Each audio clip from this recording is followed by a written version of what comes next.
Assalamualaikum. Halo Insania, gimana nih kabarnya? Baik-baik? Bentar lagi puasa nih. Udah pada selesai kodo belum? Yang belum selesai, selesain ya. Oke, hari ini kita baru aja nyelesain tes yang ketiga, yaitu Learning Study Test. Seperti biasa, kalau udah tes pasti bakal ada podcast. Dan dalam podcast kali ini aku bakal ngejelasin apa sih sebenarnya tujuan dari Learning Study Test ini. Mari disimak. Setiap orang memiliki gaya belajar yang berbeda-beda. Ada yang suka belajar dengan suasana yang tenang, ada yang belajar sambil mendengarkan musik, ada yang belajar sambil praktek, ada pula yang lebih suka belajar dengan membaca buku saja. Dengan referensi belajar yang berbeda ini, maka dari itu, setiap orang memiliki cara belajar efektif yang berbeda-beda. Maka dari itu juga, agar memudahkan proses belajar kita harus tahu dulu nih gaya belajar seperti apa sih yang sesuai dengan diri kita. Karena ini akan membantu kita, apalagi buat yang masih bingung cara belajar yang tepat. Gaya belajar seperti apa sih yang bisa kita gunakan? Gaya belajar seseorang dibagi menjadi 3 tipe, yakni visual, auditory, dan kinestetik. Kira-kira apa sih pengertiannya? Yuk kita simak. Yang pertama, gaya belajar visual. Gaya belajar visual berfokus pada penglihatan. Saat mempelajari hal baru, biasanya tipe ini perlu melibatkan suatu secara visual untuk lebih mudah mengerti dan memahami.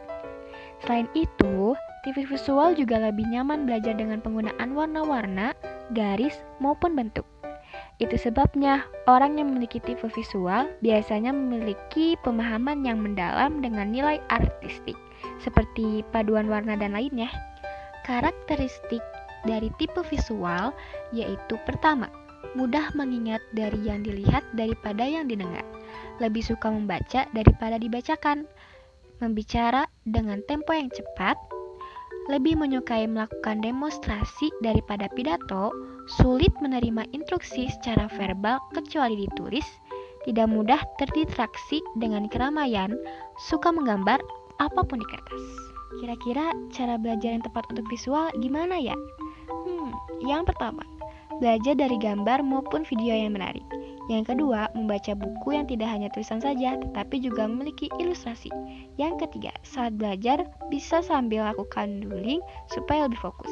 Yang keempat, gunakan spidol warna-warni saat membuka catatan. Yang kelima, membuka mind mapping untuk memudahkan belajar. Lanjut, gaya belajar auditory. Untuk gaya belajar auditory, mengandalkan pendengaran sebagai penerima informasi dan pengetahuan. Orang tipe belajar ini tidak masalah dengan penampilan visual. Yang penting adalah mendengarkan pembicaraan guru dengan baik dan jelas. Nah, makanya tipe auditory biasanya paling peka dan hafal dari setiap ucapan yang pernah didengar, bukan apa yang dilihat. Kalau ada teman yang hobi mengingatkan kelas untuk tenang, bisa jadi teman kamu tipe auditory loh. Karakteristik tipe auditory. Yang pertama, suka mengingatkan sesuatu dari apa yang didengar daripada yang dilihat. Yang kedua, senang mendengarkan. Yang ketiga, mudah terdistraksi dengan keramaian.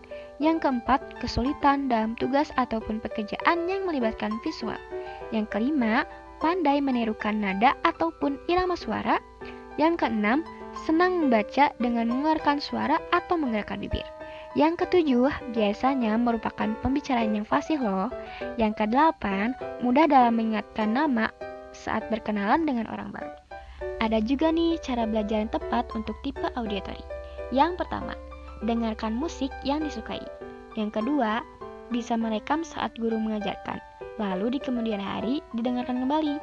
Yang ketiga, apabila membaca buku, bisa sambil diucapkan dengan suara pelan untuk lebih mudah mengingat. Yang keempat, mendengarkan materi yang diajarkan guru saat di kelas dengan seksama.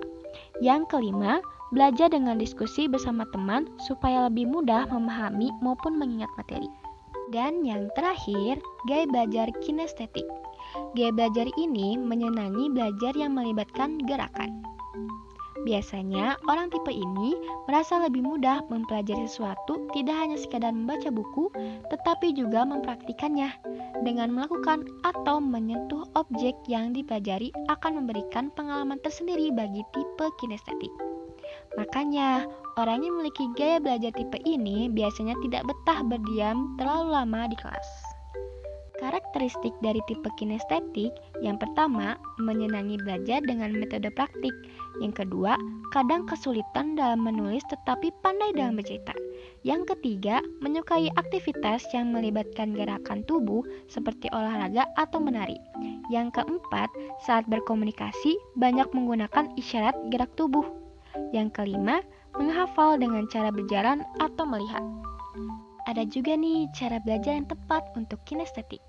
Yang pertama, saat mendapatkan materi belajar, bila memungkinkan segera coba praktikan. Yang kedua, belajar sambil melakukan aktivitas yang melibatkan gerakan. Misalnya, menjentikan jari. Yang ketiga, melakukan eksperimen dari materi yang didapati dari guru. Yang keempat, bisa mengunjungi tempat yang berhubungan dengan materi di pelajaran. Misalnya, kayak pelajaran sejarah bisa mengunjungi museum. Yang kelima, mengikuti ekstrakurikuler seperti KIR atau kelompok ilmiah remaja. Nah, itu dia tipe gaya belajar yang mempunyai karakter masing-masing. Gimana? Kalian termasuk yang mana nih? Semoga dengan memahami gaya belajar, kita bisa belajar secara efektif ya. Segitu aja dari aku. Kurang lebihnya, mohon maaf bila ada kesalahan kata. Wassalamualaikum. Bye-bye Insania.